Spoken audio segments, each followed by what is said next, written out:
நாகை நீதிமன்ற வளாகத்தில் உள்ள இந்தியன் ஓவர்சீஸ் வங்கியை திறப்பதற்கு முன்பாகவே அபாய எச்சரிக்கை ஒலி நீண்ட நேரமாக ஒலித்ததால் பரபரப்பு ஏற்பட்டது.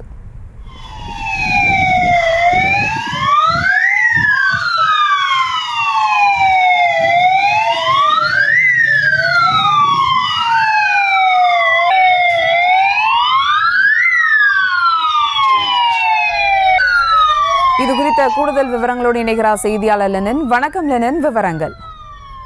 சுபா, நாகை நீதிமன்ற வளாகத்தில் வட்டாட்சியர் அலுவலகம், மாவட்ட சிறைச்சாலை, வட்ட வழங்கல் அலுவலகம், வெளிப்பாளையம் காவல் நிலையம், பொதுப்பணித்துறை அலுவலகம் என பல்வேறு அலுவலகங்கள் இயங்கி வருகின்றன.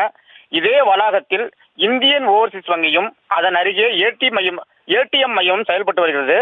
இந்த நிலையில் இன்று காலை வங்கி திறப்பதற்கு முன்பாகவே திடீரென வங்கியில் இருந்து அபாய ஒலி தொடர்ந்து 1 மணி நேரமாக ஒலித்ததால் அப்பகுதியில் பதட்டமான சூழல் நிலவியது. அருகிலேயே ஏடிஎம் மையமும் நடமாடும் ஏடிஎம் வாகனமும் நின்றதால் ஏதும் திருட்டு சம்பவம் நடைபெறுகிறதா என பரபரப்பு ஏற்பட்டது. ஏடிஎம் மையம் மற்றும் ஏடிஎம் வாகனத்திற்கு சென்று பார்த்தபோது திருட்டு சம்பவ முயற்சி ஏதும் நடைபெறவில்லை என தெரிய வந்தது. இது குறித்து வங்கி திறந்த பிறகு வங்கி ஊழியரிடம் கேட்டபோது இந்த ஒலி டெக்னிக்கல் பிரச்சனையால் ஒலிப்பதாகவும் வங்கி மேலாளர் கைபேசி மூலமாக தான் நிறுத்த வேண்டும் அவருக்கு தகவல் தெரிவித்துள்ளதாகவும் அவர் வந்த பிறகுதான் நிறுத்த முடியும் என்று தெரிவித்தார். மேலும் வீடியோ எடுத்த செய்தியாளரிடம் வீடியோ எடுக்க வேண்டாம் எனவும் அந்த வங்கி ஊழியர் வாக்குவாதத்தில் ஈடுபட்டார். வங்கியில் திடீரென ஒலித்த அபாய ஒலியால் அப்பகுதியில் அதிர்ச்சியும் பரபரப்பு சிறிது நேரம் ஏற்பட்டது. சுபா,